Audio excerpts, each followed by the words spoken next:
All right, so welcome officially to both of you. Nice sharing. And so let's dive into our teaching for today. There's a quote, a bit of teaching on that, which will lead us nicely into our lesson.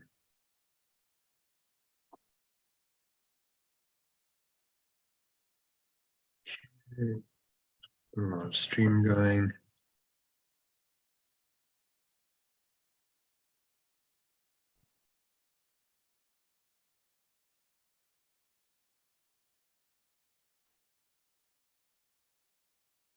Share my screen again.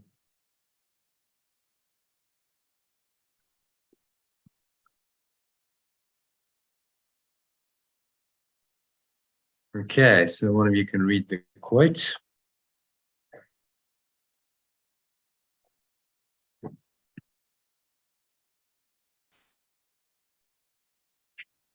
Okay, I can read it.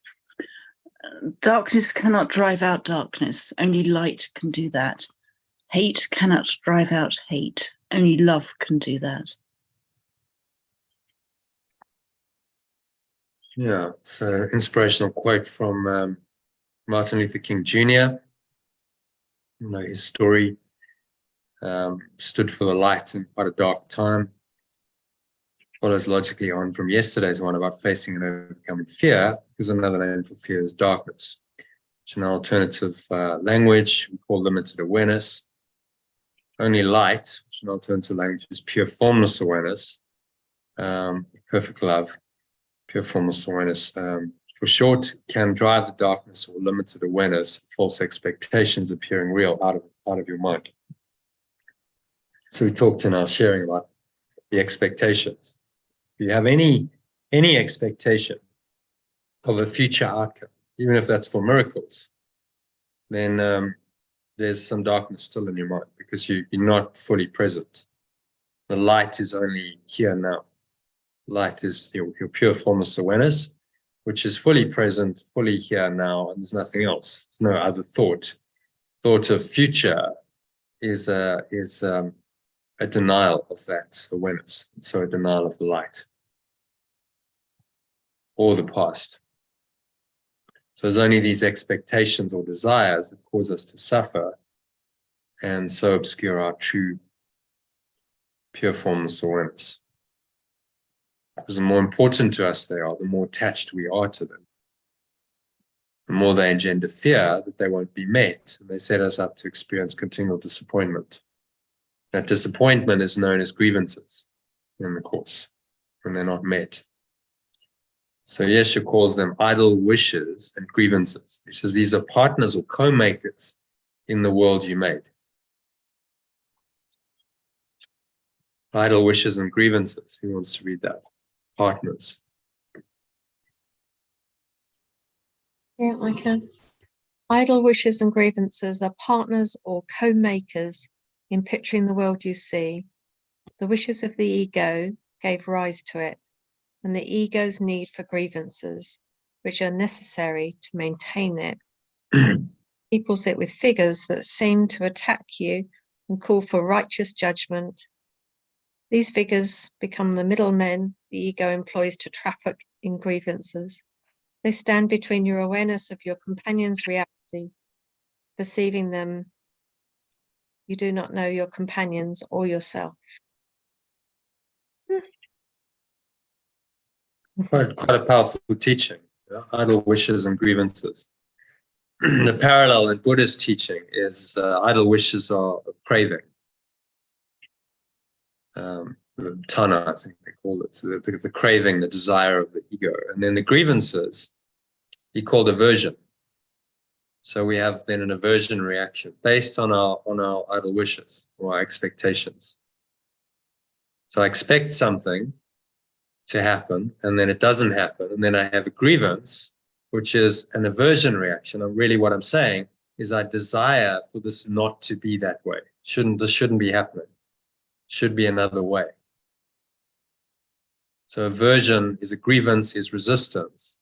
And these two really populate our consciousness with all kinds of false thoughts and emotions until we start to become aware of them.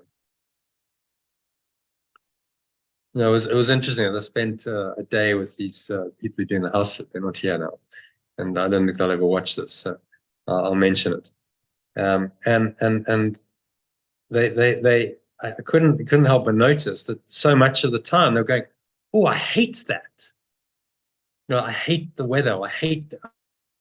I mean, they both did it a number of times. The word hate. I was like, "Ooh, that's quite strong to say that." So there's this continuous desiring and aversion, and that's how the mind works. If you haven't awakened, then this is what populates the mind. I can't stand that. I hate that. Okay, so who's the I that hates? Who's the I with the desire or the aversion? And you see how those idle wishes and grievances then perpetuate the sense of a false self, because only a separate self could hate anything. But we do this unconsciously. We don't until we're aware of it. We don't know what the mind's really doing to us, the ego is doing to us. As he says, these figures become the middlemen the ego employs to traffic in grievances. It's such a great kind of reference to trafficking in this world. I mean, trafficking is not a positive statement. You know, you associate trafficking with drug trafficking or arms trafficking or trafficking in slaves. It's illegal. So he uses the word very consciously because he knows that, you know, in our world, trafficking is associated with all this really quite dark stuff. So these figures become the middlemen the ego employs to traffic in grievances. So now the middlemen the ego uses seem to justify the grievances. So now your grievances seem to be justified, and the grievances just keep coming through the middlemen.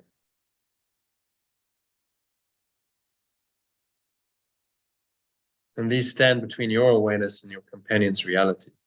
So you can't really see the reality of other people if you have these grievances and these false expectations going on. Perceiving them, you do not know your companions or yourself, because those idle wishes and grievances block your true awareness, the light. And then you're in a limited, very limited awareness. And then you must judge. You must judge and condemn. Well, look, you did that. That's bad, and then I condemn it. And then, you know, I deny my own pure formless awareness, perfect love in that moment. So I give myself another experience. It's very contracted and limited by comparison. Okay, so any thoughts on that quote?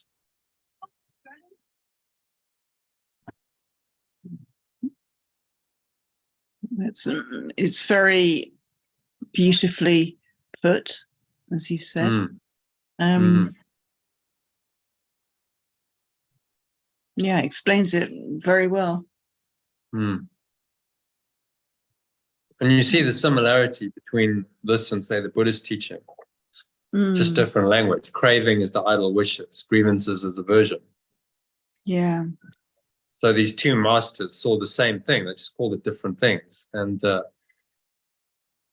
people haven't, a lot of people don't make the connections between the teaching, but actually they're saying so much similar stuff. Yeah. So it's kind of bizarre when I got banned from the Course in Miracles network for going to a Buddhist retreat. It's like, but it's the same stuff. There's nothing really different. Just a different flavor, different language, but really pointing in the same direction. Pointing us to a non-dual reality beyond the illusion of idle wishes and grievances or craving and aversion, whatever you want to call them. Yeah. So in today's bonus meditation and discussion, it's about how to face and forgive your fears. It's a good session, if I recall. We did a few years ago. We talked about how perceptions of anything in this world are always the result of our self-concept. I mentioned the genius of Yeshua's teachings in Course in Miracles is that he's training our minds to use everything we perceive as a way to become aware of our ego's self-concept, and then systematically let it go by choosing more loving perceptions. So he's saying everything is helpful. Everything is useful in this mind training. So you don't have to go and sit on a mountaintop and withdraw from the world. Just use everything in your life experience for this training. And that's actually the quickest way. He says at some point, yes, if you give yourself to meditation for 20 years and withdraw from the world, that will ultimately work because of the purpose. But he says that's the means are tedious, and this way can save you a lot of time. So bring everything to the Holy Spirit. So everything is a holy encounter. Everything is a lesson to be learned. Everything's an opportunity to forgive or to let go of another part of the ego. And so you don't need to run away from life. You just need to accept and embrace everything as another opportunity to let go of some more of your ego. And so then the world serves you.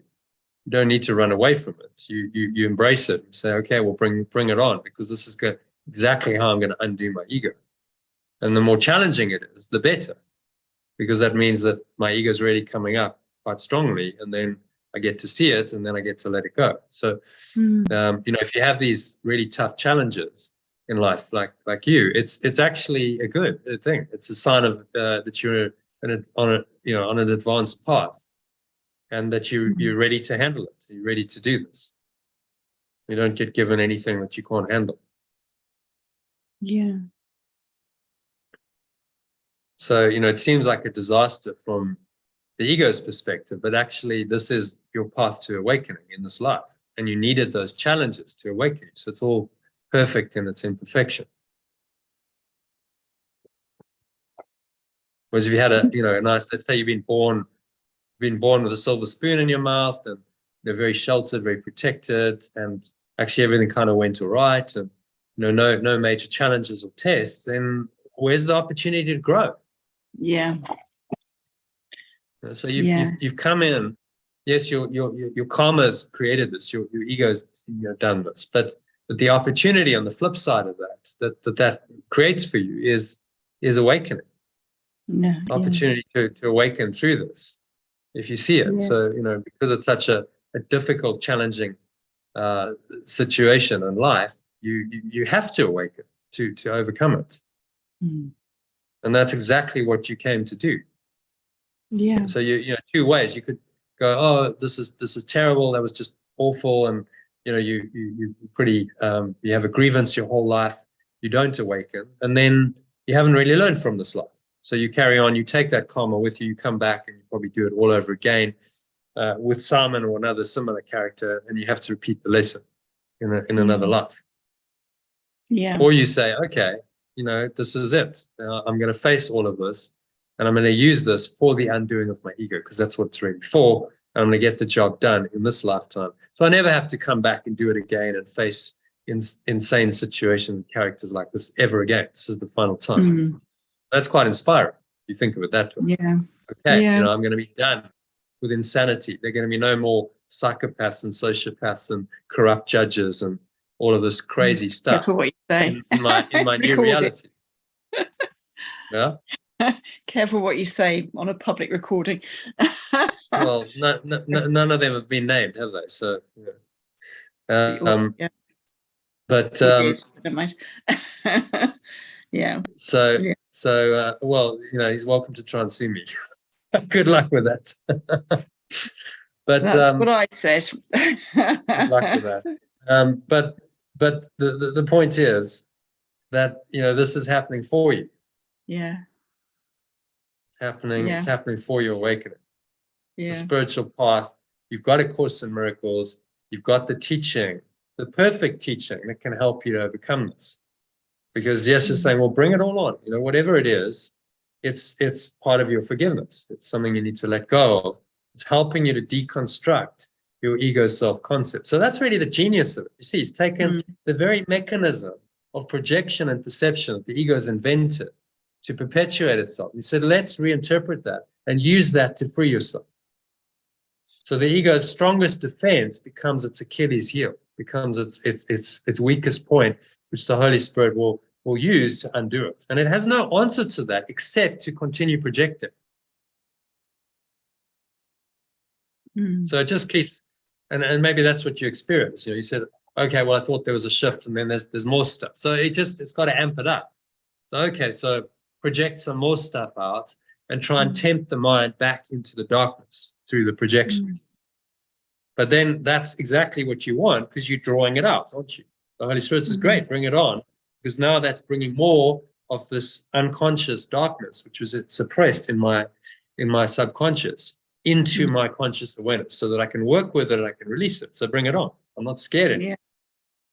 Returning to Neo on the platform, he's when he's facing his nemesis, and he's having the crap kicked out of him. This entity wants to kill him, and yet he gets up and he continues fighting. He says, "Okay, come, let's do this. Bring it on. I'm not scared anymore." So he's finding his courage to face the darkness, face potential death. He's saying, well, rather that than run away and live in fear. Yeah.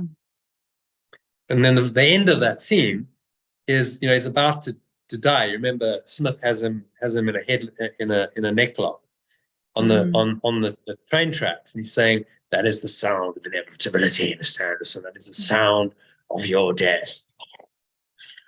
And he says, my name is Neo. My name is Neo. And he claims his power in that moment. And so actually, Neo dies in that moment. He doesn't die physically, but the character dies. And then symbolically, he shrugs off the ego. He's starting to learn to fly. So he just goes and hits the roof, and the guy's, whoa, what happened there? Because the true self will overthrow the ego. The ego is telling him, you're Mr. Anderson and you're weak and you're limited and you're going to die. He's like, no, actually, my name is Neo. So he claims his true identity in that moment. He's claimed the Christ identity, and that symbolically then that throws the ego off his back. But he's had to face his nemesis. He's had to go and not run away from him. He's had to face him and confront him in order to attain his enlightenment. So, for you, you're doing the same. He's like the nemesis you're facing, the epitome of the ego, but you face it with courage and with the awareness of your true self and the light. And you know that the light will overcome the darkness because the light is true and the darkness isn't. So, and this will awaken you to who you are, beyond the story of Jackie and the victim, and it will awaken you to the Christ in you. And without that challenge, you wouldn't awaken. Without, so Neo's hero's journey, without going into the matrix and having to do what he did, save Morpheus, and then he's got to fight the agent. He wouldn't have awakened. He wouldn't have then resurrected. It was all perfect in its imperfection. Even there was a bizarre scene on the platform where the phone's ringing and they're just letting it ring, and then Trinity's saying, I have to tell you something. He's like, couldn't it wait till you get out of the matrix? Why are you waiting? But it's all perfect. Because of that delay, Smith came in and he took away Neo's exit, and so he has to face it. And it's all perfect in its imperfection. Yeah. If you can see that. Yeah. And really trust that the light is with you away. It feels very different dealing with this liquidation I've now got to deal with. I've been messaging my friend who sort of suggested that I go into this. She's heavily invested in it. She's Christian, but I would say she's a very committed Christian, but she's open to broader ideas. But she happens to be, her church is her life. And so we've been talking. I mean, I said to one of the things I messaged straight away was, we need to pray where two or more are gathered, ... And she replied, yes, exclamation mark. And it feels like it will be a completely, we will take the action that we need to put our case forward for, to try and get back whatever we can. But it feels like it's coming from a much calmer, connected place than when I was trying to do Simon. My ego was fighting furiously in that situation. In this situation, I feel it's like, well, it is what it is. We'll do what we can do, but we'll do it from a place of calmness. Yeah, and that's come about from all the clearing and teaching and trying to move into a different place. Yeah, so you still address it on the level of form. Okay, well, do what's reasonable, But do what I did in a couple of years. I just said, I leave the outcome to the Holy Spirit. Yeah.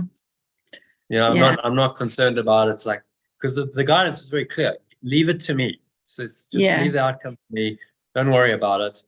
And 2 years later, I got exactly that amount back into my account. It's extraordinary. Really? Without asking, without, it just happened. It just dropped in. There was nothing I had to do. And it was exactly, that amount that I'd lost, which was also interesting, that it happened to be exactly the number. So that's a little signpost. Yeah. Saying, look, I did trust it. I listened to the guidance, and it worked out really well. And we may not be having this conversation now if I hadn't followed that guidance. It would have taken me on a different path. So it's just a signpost to say, look, I told you so. Leave the outcome to me. And even, when we're talking about form outcomes like money and stuff, I can handle that. I can help you. But it's not going to happen in the way you think it's going to happen, because you can't conceive of it.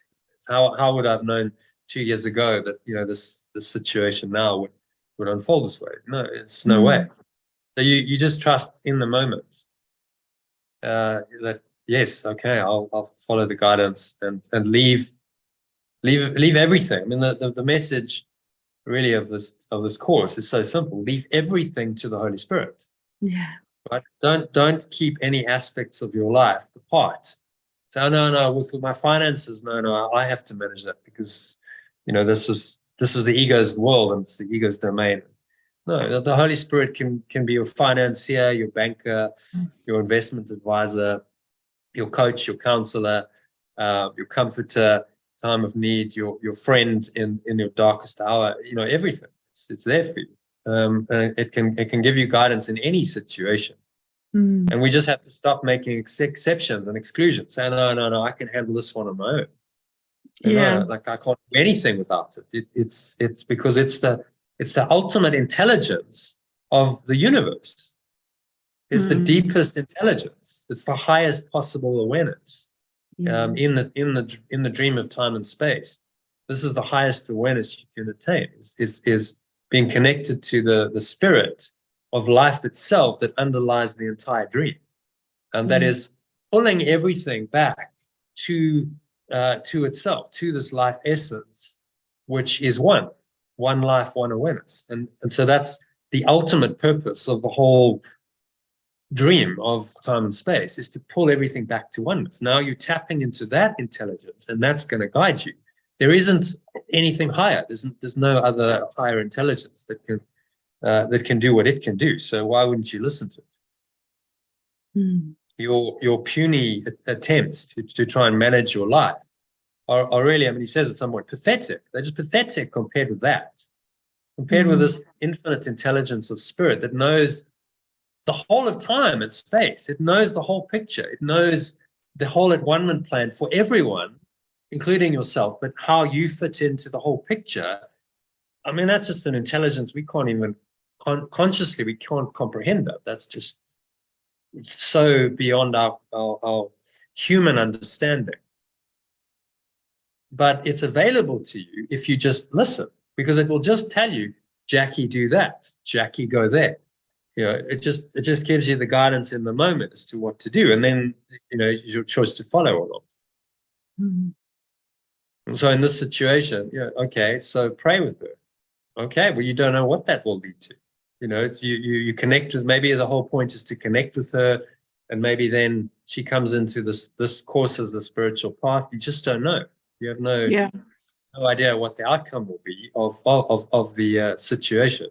But you just go with the present guidance of what feels right now.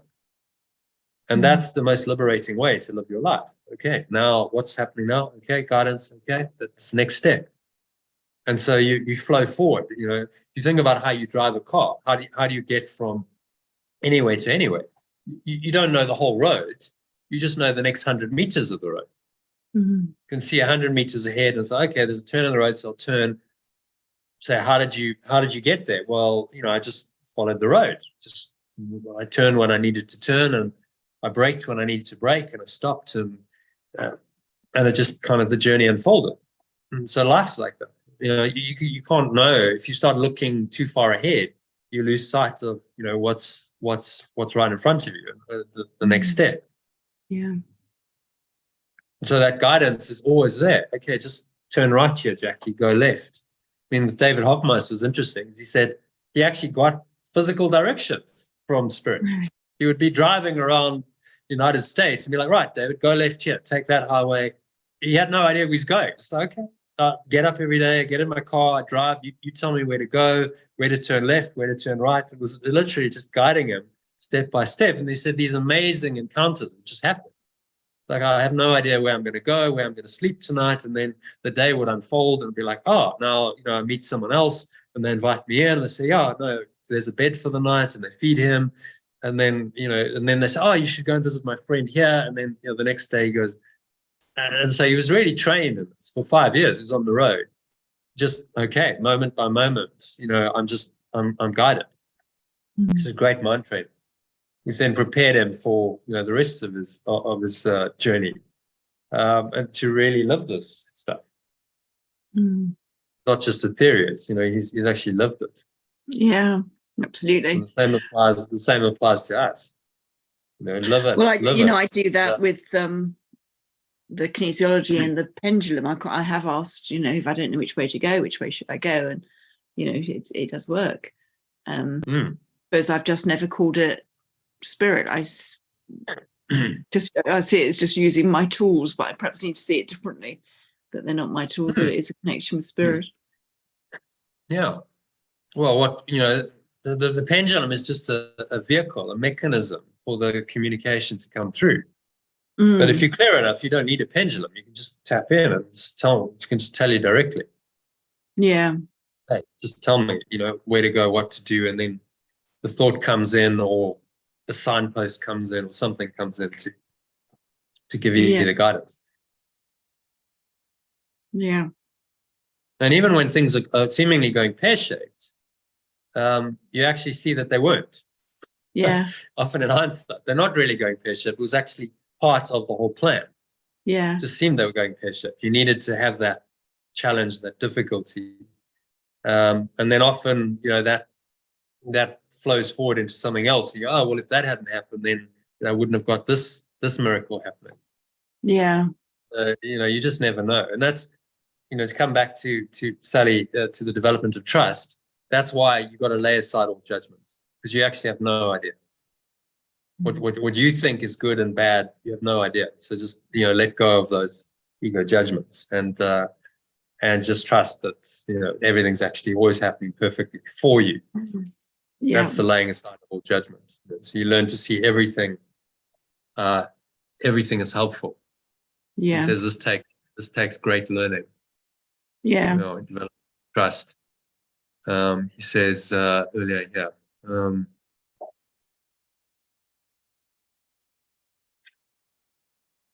All things past, present, I know, all things past, present, and to come are gently pleased by one whose only purpose is my highest good. These changes are always helpful. So the plan was sometimes call for changes in what seem to be external circumstances. These changes are always helpful. Yeah. So when things seem to be really going pear-shaped and discombobulated, you go, oh, okay, this is helpful. Yeah. Because it's shaking me up. It's getting me to move. It's helping me to let go of some more of the ego. Yeah. But it takes a lot of learning. It does. To do that. Takes great learning, he says, to understand that all things, do you want to read that from number 5? Yeah, it takes great learning to understand that all things, events, encounters, and circumstances are helpful. It is only to the extent to which they are helpful that any degree of reality should be accorded them in this world of illusion. The word value can apply to nothing else. Mm.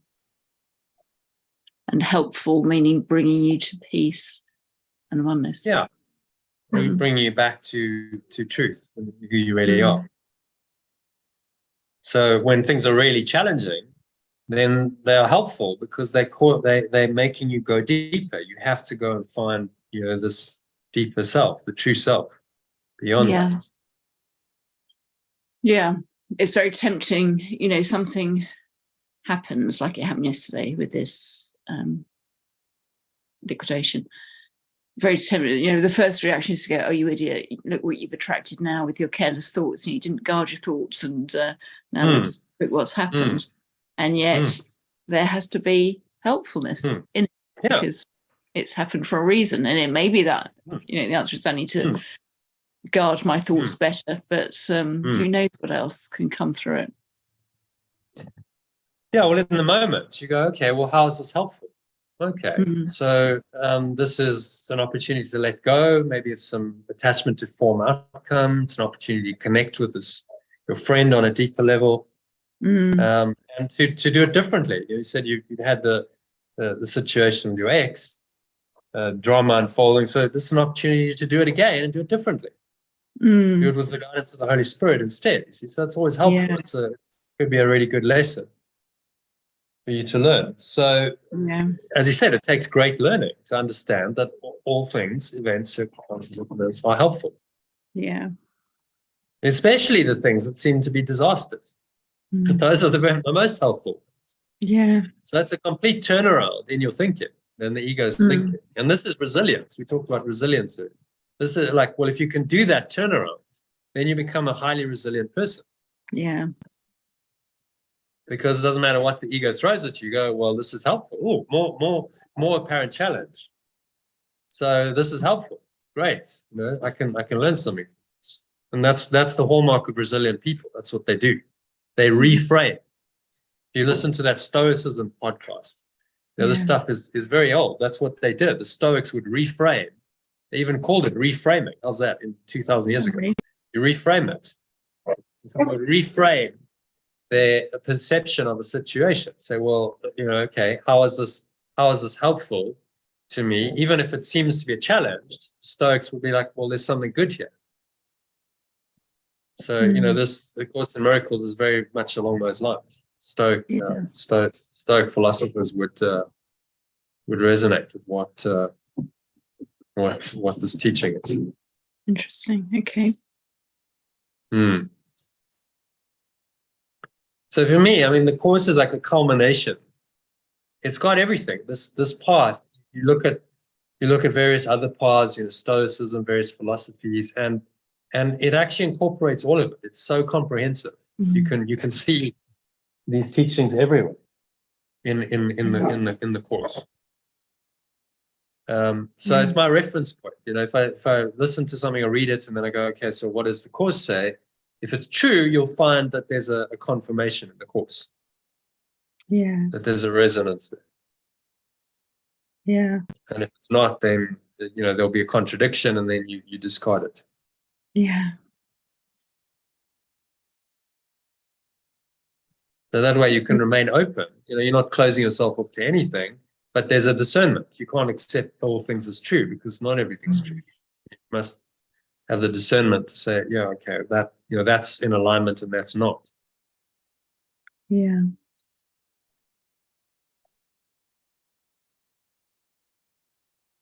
Okay, so let's go back to this. So the Course is a spiritual path. I talk about the Course being a spiritual path you'll be on for the rest of your life. If you really want to take its message of total liberation through radical forgiveness or complete letting go to heart. If it resonates with you and think it does with both of you, then it's a spiritual path for the rest of your life. This is the way you choose to live your life. And then there's higher levels of significance. So higher or deeper levels of meaning reveal themselves to you as you work with it over the years, and your own understanding deepens. So it's impossible ever to get bored, because it's just deeper and deeper into your own journey, and it takes you there. Because it's got such depth, you can read the same lesson over and over, and you can get something deeper and what's helpful at that point in your journey from the same thing that you might have read many times before, which is why you can keep doing the workbook and the text. So there's an article here which I'd recommend reading. If you link to that, it's called The Perennial Philosophy of A Course in Miracles by a scholar called Roger Walsh. Very learned and fascinating. Just talks about the similarities with other spiritual paths and the similarity with the four yogas in the yogic path of the intellect, path of the heart, path of service, and the path of meditation. And it's all in the course. He references to passages in the course where he says, well, here it is. So it's very comprehensive. So I also said in the session, sometimes we're just not ready to hear a message as profound as the one in the Course in Miracles, and other books have been written about it. But when we are ready, the teacher will appear, and that may come in many forms: a book, a person, a movie, a billboard, a signpost, a text message, all of which are just symbols the Holy Spirit, or the remembrance of perfect love, can use to help us awaken from our dream of being a separated, fearful person living in a seemingly hostile world.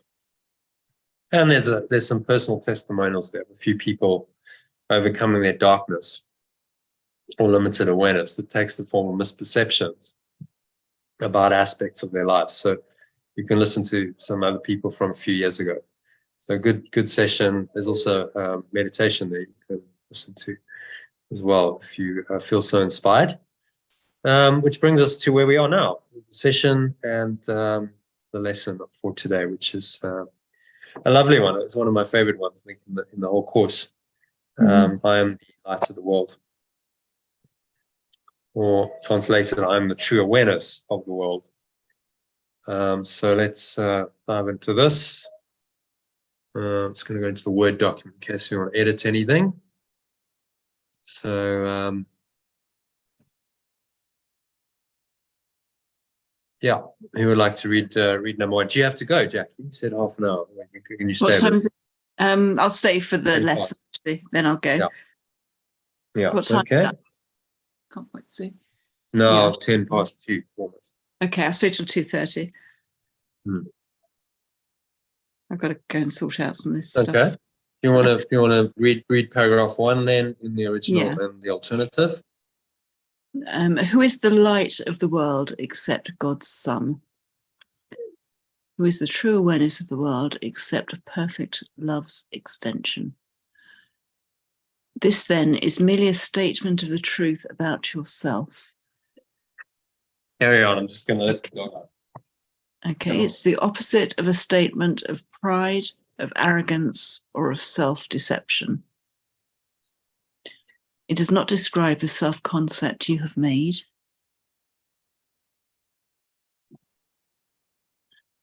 It does not refer to any of the characteristics with which you have endowed your idols. It does not refer to any of the characteristics with which you have endowed your false beliefs. It refers to you as you were created by God. It simply states the truth. It refers to you as perfect love extends you. It simply states the truth. Okay, any thoughts on that? Well, it's stating again that, how true reality is as extensions of perfect love. We are perfect love. All the egoic interpretations that involve pride, arrogance, self-deception, that's just the self-concept. It's not the truth. just things that we have chosen to create false beliefs around. And this is the simple truth. Mm. It's only in our true awareness or our light that we really exist. And that's when we can bring this to the world. Mm. In that state of mind, in that state of being, we can be the light of the world by extending that to others. Mm.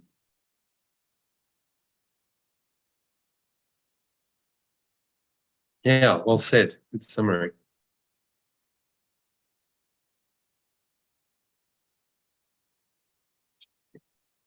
Okay, moving on to number 2. Sally's still here, I can't say. Yeah, I'm here. Can you make it a bit bigger? Yes, there she is. Yeah, sure. Just gonna-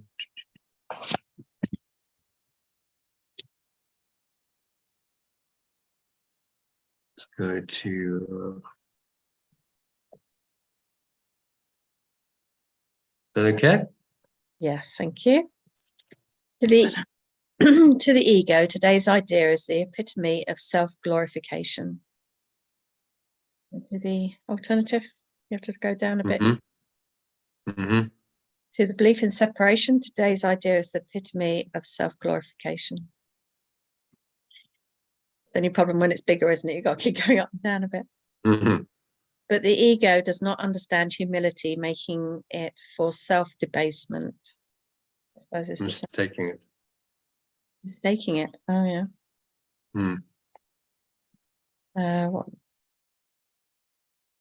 But belief in separation does not understand humility, mistaking it for self-debasement. Okay. Mm-hmm.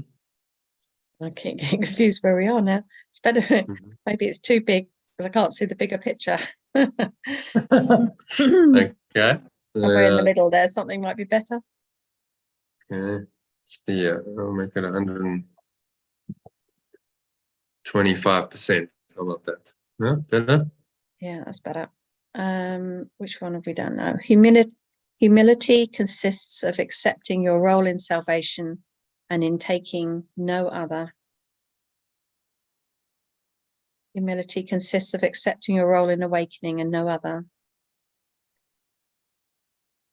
It is not humanity to insist you cannot be the light of the world if it is the function of God assigned to you.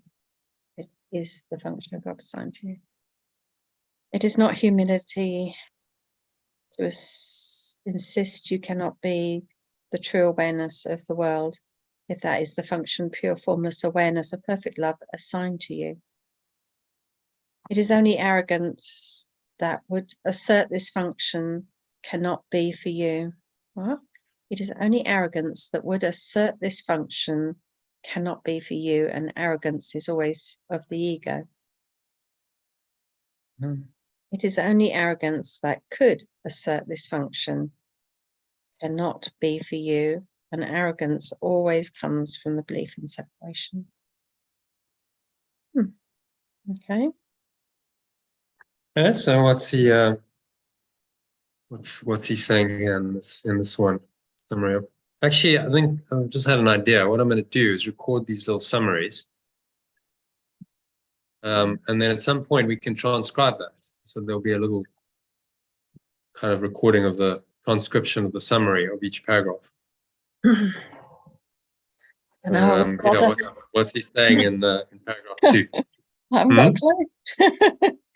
I haven't got a clue. Let me review it.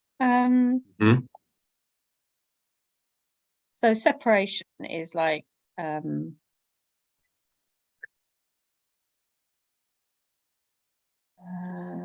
to use a word that they're not using. That's interesting.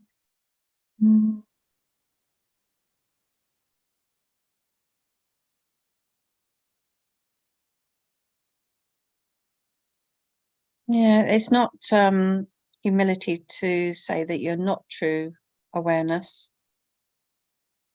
because it's just the truth.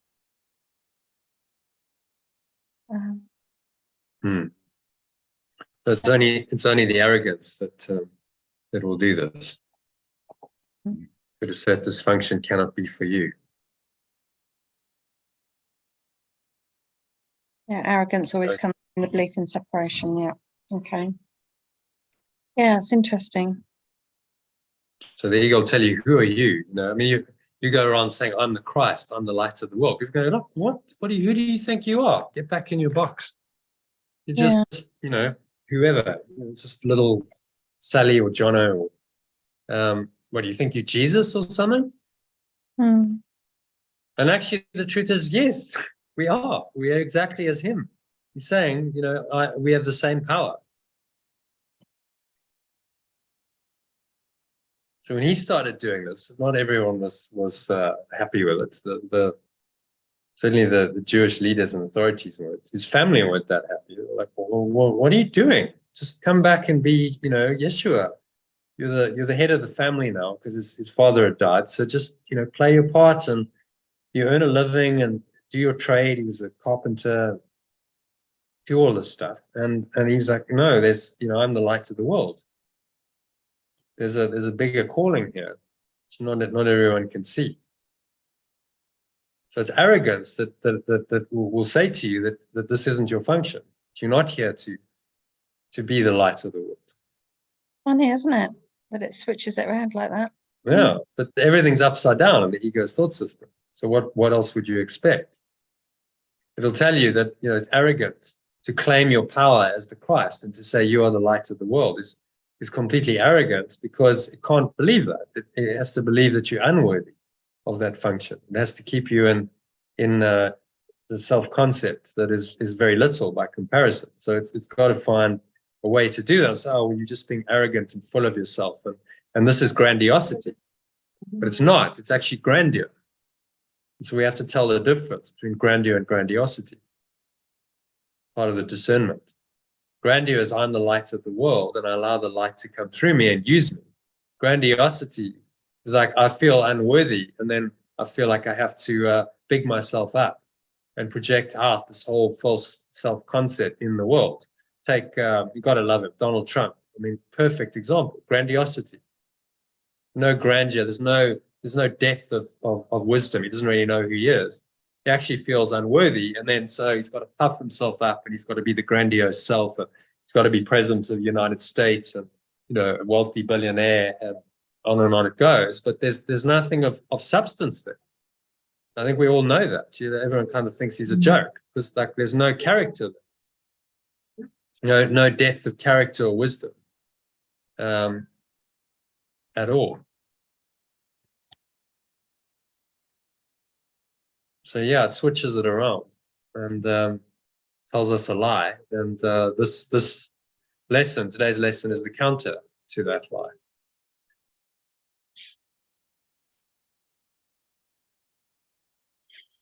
Okay, so welcome, Francis. Do you want to have a little read of number 3 for us? Yeah. True humility requires that you accept today's idea because it is God's voice, which tells you that it's true. True humility requires that you accept today's idea because it's perfect love's voice that tells you that it's true. This is the beginning step to accepting your real function on earth. This is the beginning step to accepting your real function on earth. So it is a giant stride towards taking your rightful place in salvation. It is a giant stride towards taking your rightful place in awakening. It is a positive assertion of your right to be saved and an acknowledgement of the power that is given you to save others. It is a positive assertion of your right to be awakened and an acknowledgement of your power that has been given you to awaken others. True humility. Any thoughts on that?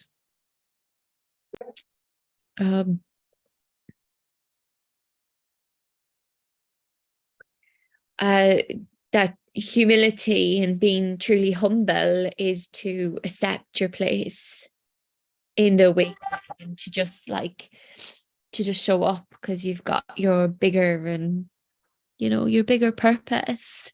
And it's just to take that rightful place in it. Yeah, to keep striding forward, like to do what we've come here to do, whatever that is. That's humble. It's been humble to accept the gifts that we've been given, and the job that we've taken on, if we've taken on any jobs.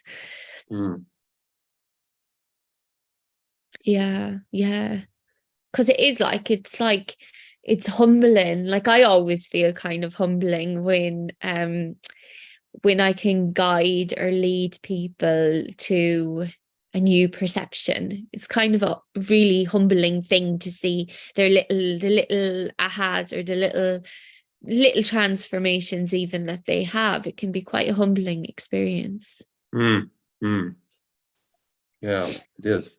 You see the light coming through.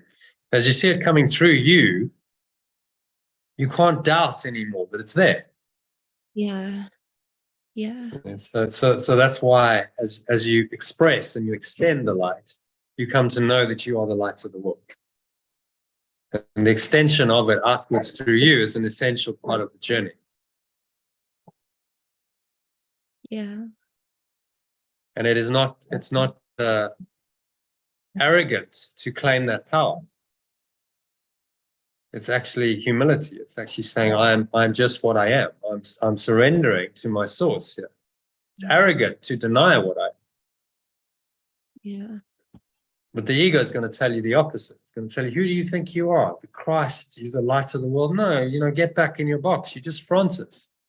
Forget all this stuff. You're just this little person, and just be normal. Just do what you have, get by, make a living, all this kind of stuff. But it's the false voice. It's trying to lead us away from it, stop us from doing this, stop us from doing this work.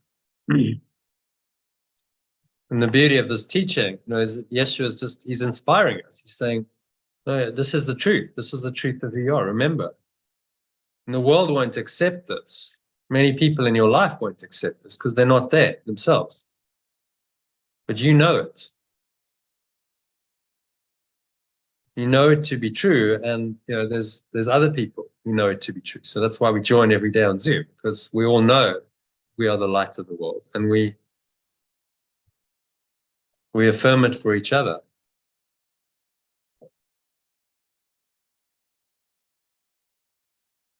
A positive assertion of your right to be awakened, and an acknowledgement of the power that is given you to awaken others. Which is really powerful. Okay, so any other thoughts on that one?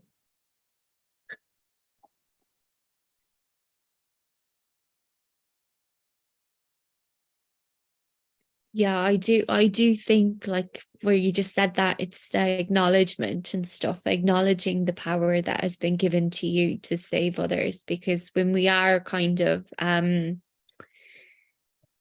who am I block, you're kind of denying a part of yourself. You're kind of denying your existence, or you're denying aspects of yourself. And when you really acknowledge it, there's a wholeness to that, I feel. But it's hard. Like, it's hard. I feel that battle sometimes that I go through. It's like, is this true? What is true? And it's like being in this battle of light and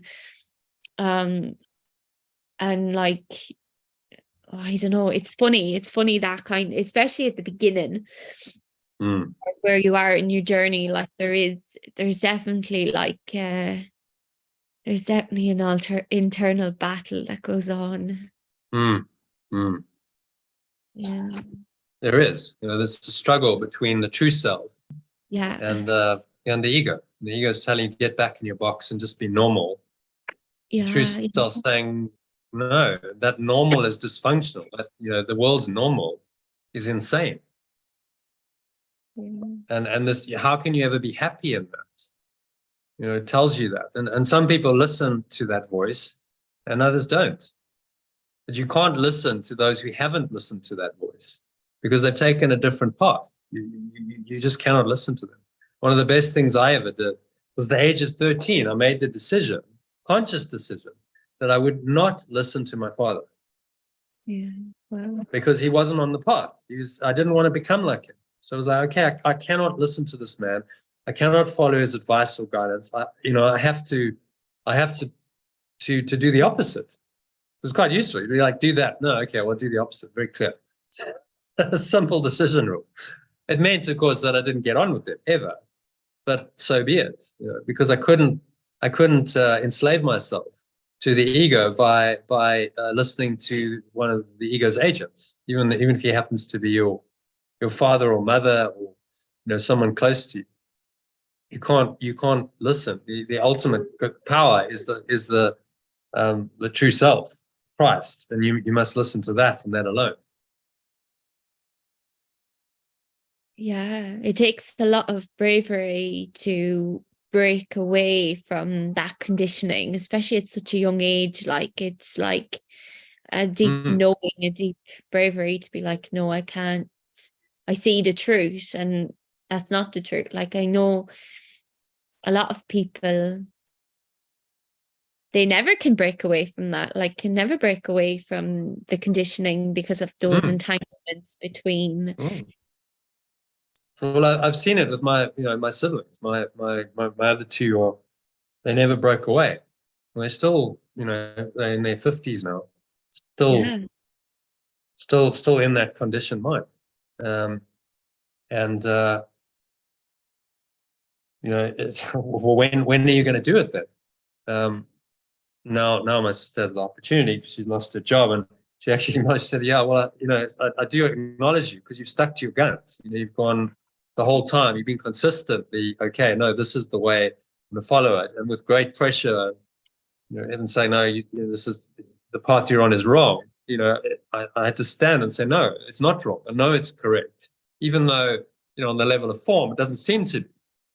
Because I don't have 2.5 kids and a nice cushy corporate job, and none of that happened, which I could have had if I'd followed another path. I could have easily had that. I had the brains to get a degree, and I could have climbed the corporate ladder, but it just didn't appeal to me at all. I was like, why do I want to do that? It's not something I felt like slavery.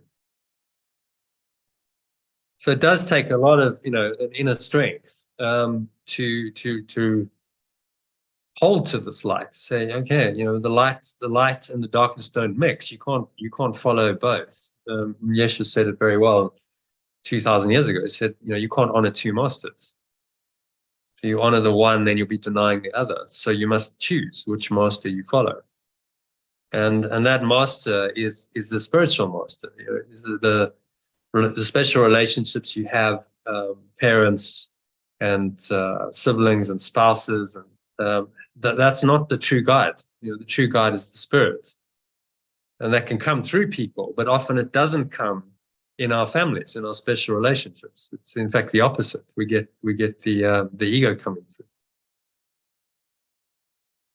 So it's to hold, to the truth above all else, and so be it. Whatever will be, will be. If your family don't like it, then so be it. You must follow the guidance. I mean, Yeshua recorded in the Bible that he wept. So Jesus wept. One of the shortest lines in the Bible. Two words. Jesus wept, and he did that because he was separated from his family, and they didn't really get what he was doing. I think his mother maybe more so, because she understood he was kind of a special child, but his siblings were like, what are you doing? Like, this isn't like you're trying to be the Messiah and all this healing and these crowds. And it's like, just why don't you come and be normal and just follow, do what everyone did in that society. Be the head of the house. He would have been the replacement for the father, Joseph, who died, and, earn a living. And so like, what are you doing all this stuff for? But thank God he didn't listen. We wouldn't have this inspiring example of someone You overcame the ego and showed us the way out of the darkness, back to the light. So he's calling us all to, to follow in his footsteps and be that light in our situation, in our world. Let it express through us.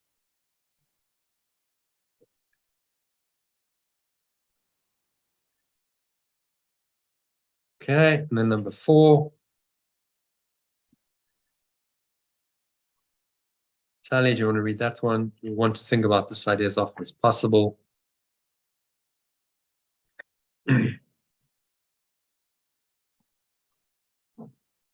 You will want to think about this idea as often as possible today. It is the perfect answer to all illusion, therefore to all temptation. It brings all the images you have made about yourself to the truth and helps you depart in peace. I can't even say it. Helps you depart in peace, unburdened and certain of your purpose. Did I like Perfect that one? answer to all illusions. Mm. Yeah. I am the light of the world. It's an essence statement. I am that light. I am love. Light is just a pointer to our true awareness.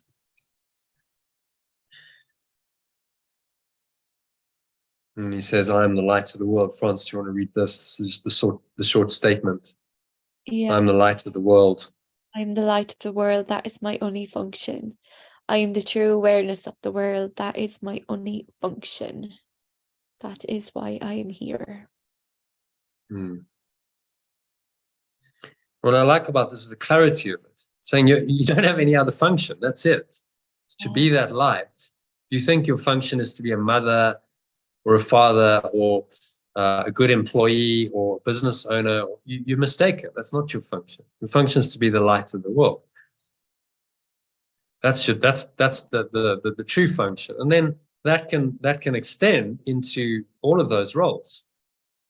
You can take the light with you into your parenting, into your business, into your job, into your social engagements, but those aren't your function. Function is to just be the light wherever you are. And most people mistake their function. They get confused and they go, no, my function is to be a mother, for instance. For women, it's a big one. My function is to be a mother. And then that becomes an identification. But actually your function is to be the light of the world. And then, yes, okay, you have a role as a mother. So you take the light into the world, the light of the world into that function and into that role. And that will help you to be much more, to be a much better mother, actually.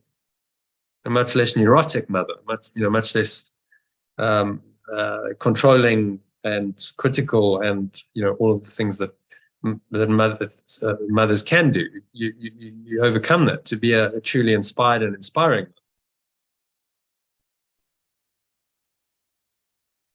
So it's not saying don't play your roles in this life. It's just saying make what's primary. Primary is that you are the light of the world, and this will come through in every role. And the role is very secondary.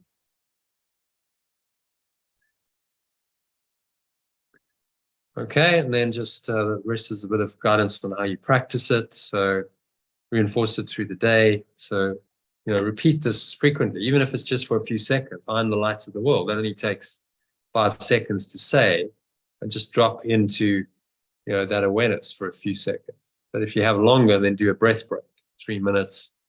Essentially 2 breath breaks, and then so there's a longer meditation as well, which is about 15 minutes, which you can listen to twice.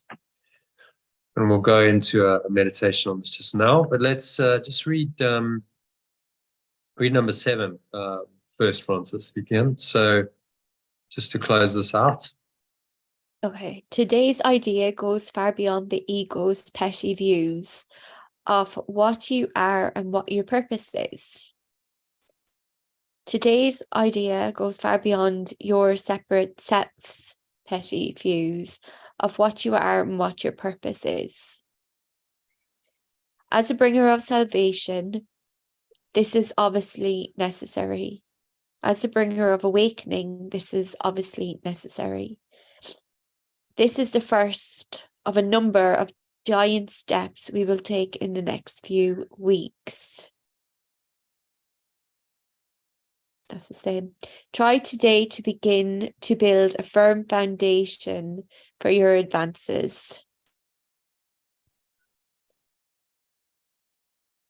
You are the light of the world. God has built his plan for the salvation of his Son on you. It's the same. Try to begin to build a firm foundation for these advances. You are the true awareness of the world. Pure formless awareness of perfect love has built its plan for the awakening of its extension on you.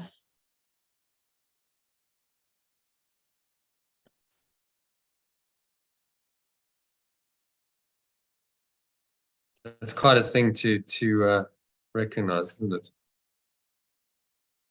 The plan for the awakening is built on you. We have our part to play. I think we all Yeah. have a part to play in it. Yeah. So it's really a call to action. So, okay, it's built on me. What can I do in this plan? Without me, the plan doesn't happen because it requires every mind to awaken to its truth. So if I'm someone who's denying it, then the plan of that one-ment isn't happening because I'm denying it. So this is the call. This is our true purpose, in this world, is to be the light, to be the awakener of others.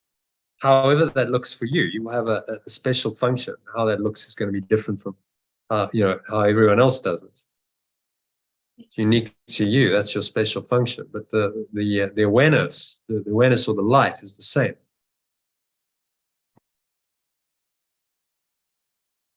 And when we have this interlocking chain of this awareness, the synergies and synchronicities between that is amazing. And when two or more join together, then I will be there. I think Yeshua said in the Bible. So it's the power of these kinds of connections in community. One person feeds off another, and we help each other awaken. You realize there's no competition. There's only cooperation in this one purpose of awakening. That's what we're all here to do. A single purpose unites us.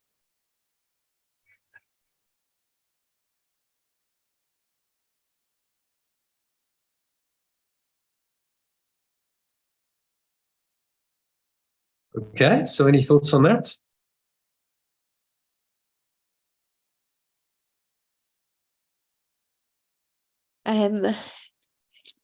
For me, when I think about it, I think of the simplicity of it all, the simplicity.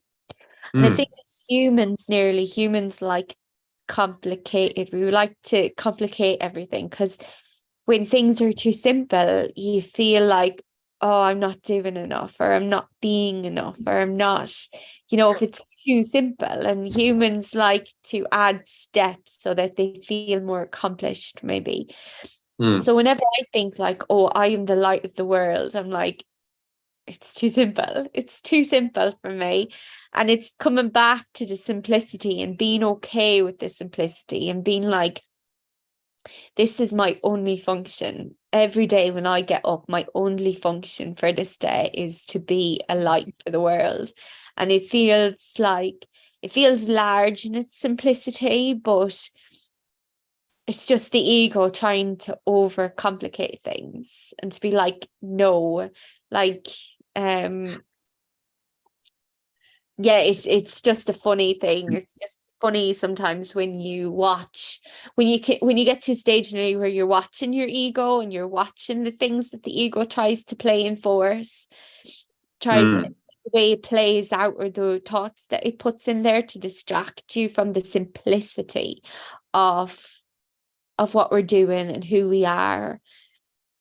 It's just it's interesting sometimes to me.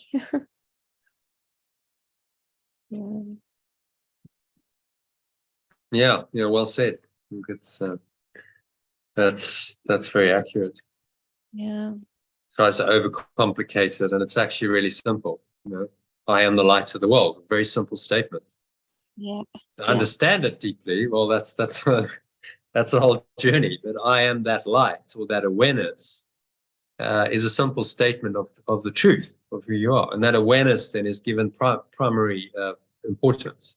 I'm not a role. I'm not, I'm not a human doing. It's not about what I'm doing. It's I am that awareness primarily, and that awareness goes with me wherever I go. So in all of my roles and my functions, that awareness will come through, and I'm not attached to any of those roles or functions. I'm attached to the awareness, which is my true awareness. So I can't detach from it. To detach from what's true is impossible. Can't ever really detach from it. So it goes with me wherever I go. When you say it like that, and even when you say it like the awareness, it's just more like, it feels more like sitting back and into that awareness instead of it feels like you can just sit down and relax in the awareness, and that's all you have to do. You just have to sit into it. Whereas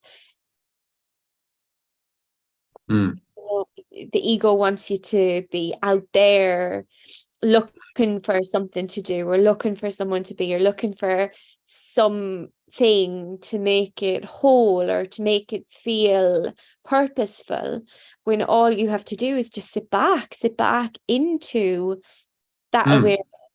It's more of just a sitting back rather than being out looking. Yeah, you're not seeking anymore.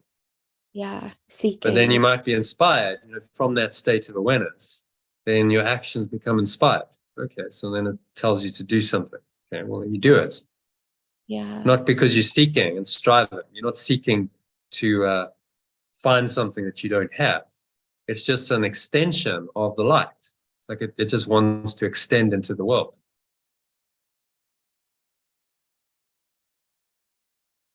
So it undoes the seeking and the striving, and just says, sit in that awareness, be that awareness, and then let it guide you, let it inspire you to do whatever's needed.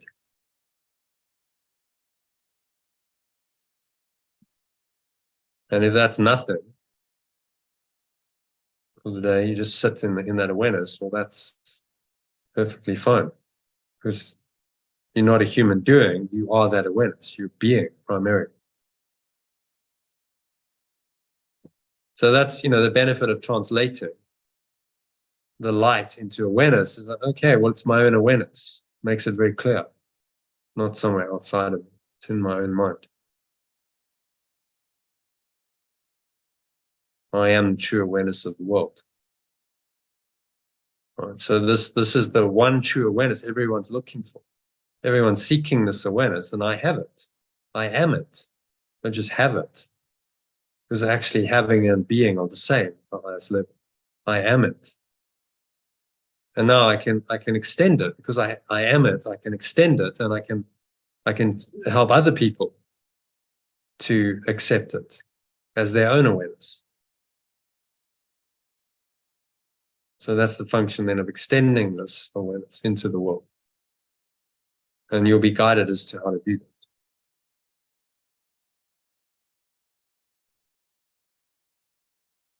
that. Okay. So any other questions, comments, thoughts on this lesson? Otherwise, we'll do a meditation on it.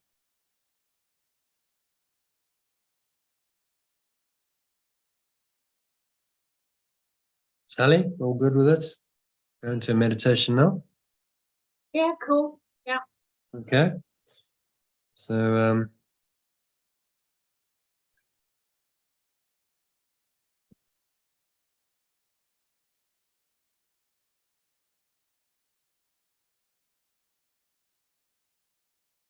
just making yourself comfortable.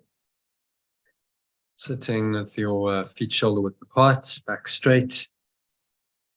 Cup your hands in your lap, close your eyes. And start off by taking a nice deep breath in through the nose. So you're breathing in, you're noticing how the stomach rises and the chest rises and the subtle flow of air in through the nostrils.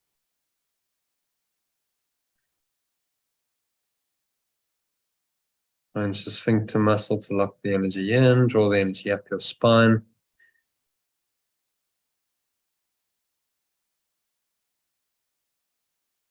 Into your heart center, put one hand on your heart to connect with your heart space. And draw it up into the crown of your head. Just pausing at the top of the inhale. So it's a maximal inhale breath.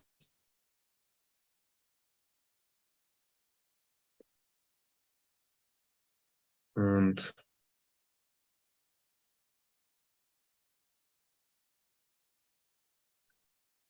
just scan your mind, be aware of any thoughts, emotions, body sensations going on, particularly anything that feels at all unpleasant, limiting, contracted, constricting. Just be aware of how that feels in your body. Breathe in again to those areas of darkness, tension in your body. Breathing in the light, you can visualize light if you like. So I am the light of the world. This is my only function. And just allow yourself to sink into that light. Nowhere else to go, nothing else to do, just be fully present, be aware, relax and enjoy. So just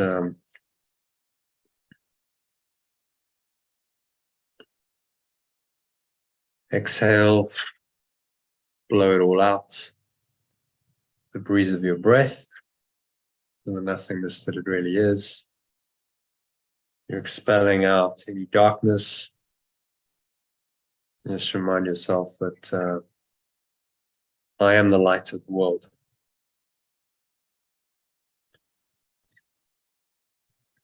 I am the light of the world. We're just doing a meditation, John, so if you want to join us. I am the light of the world. And sink into that. True humility, says Yeshua, requires that you accept today's idea because it is perfect love's voice which tells you it is true. This is a beginning step, accepting your real function on earth. There's a giant stride toward taking your rightful place in awakening. It's a positive assertion of your right to be awakened and an acknowledgement of the power that is given you to awaken others. So just breathe all of that power in. Say, I am the light. I am the true awareness.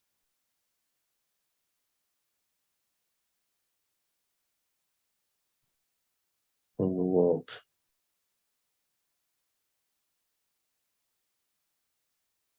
That is my only function.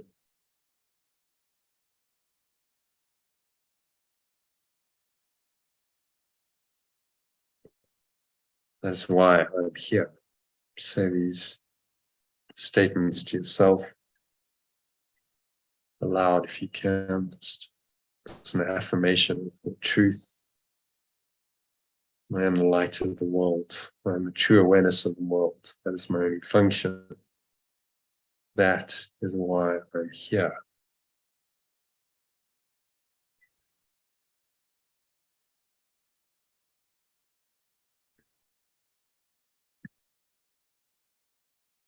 And then think about these statements for a short while. Preferably with your eyes closed.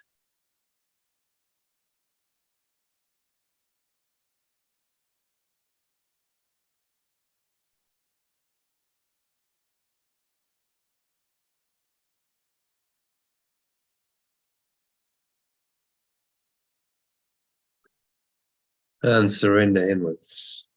Go into the light, your true awareness.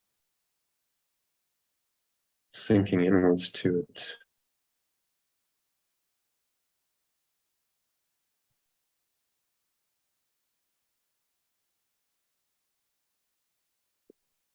Going deeper and deeper into the light of your true awareness.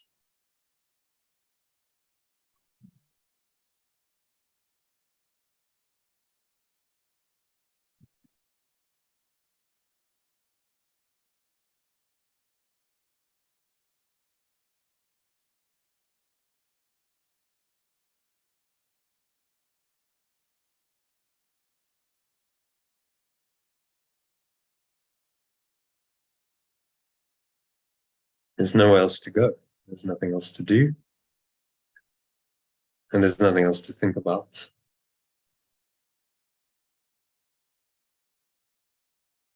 Just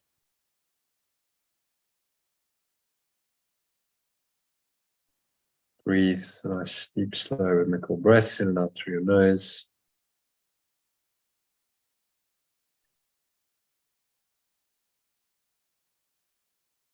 Relax.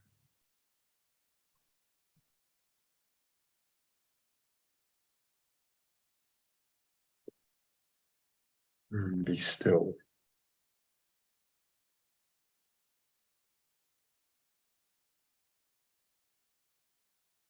Surrender into the light of the world.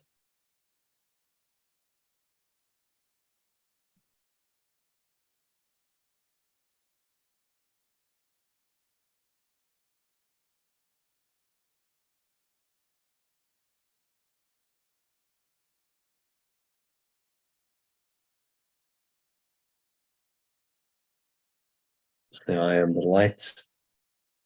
I am the true awareness of the world. That is my function. That is why I'm here. And rest in that awareness. The next couple of minutes of deep silence.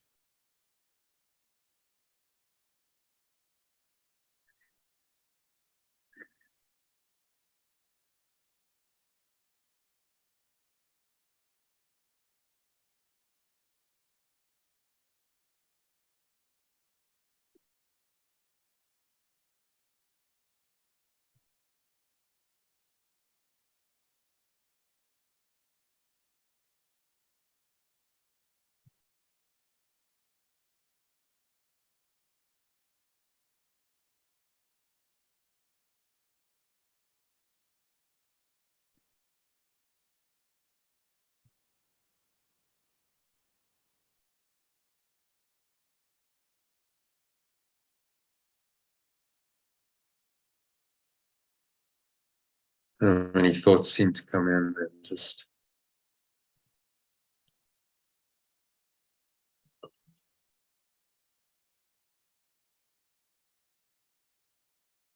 observe those casually. On this true awareness knows they're not real.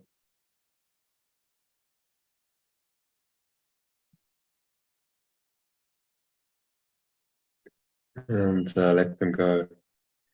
Breathe into them, breathe in the light. So it's like a brilliant sunlight shining through your mind. Flawless blue sky of your true mind.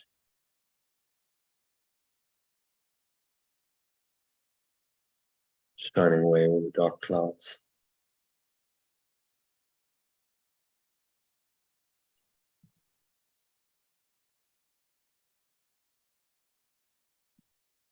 And then just blow away these dark clouds with the breeze of your breath. Exhale them out. Let them go to nothingness they really are. Going, going, gone. From the stomach into the spine.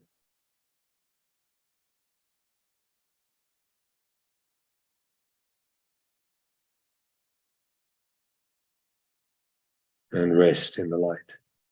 Say one more time, I am the light of the world. That is my only function. That is why I'm here. And then just rest in that light.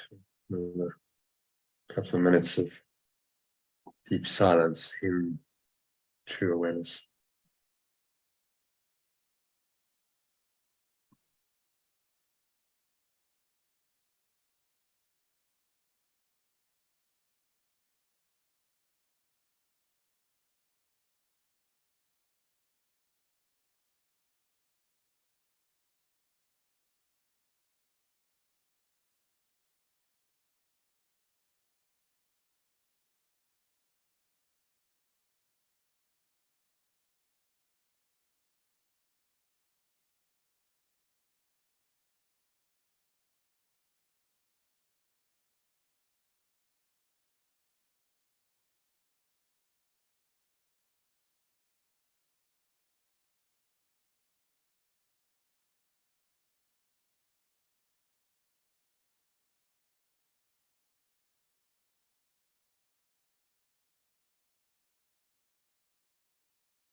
And so just gently coming back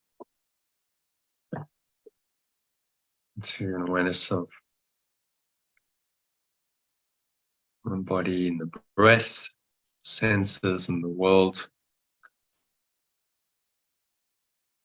And on the count of 3, you're going to open your eyes. So 1, just breathing in. And noticing how the stomach rises and the chest rises.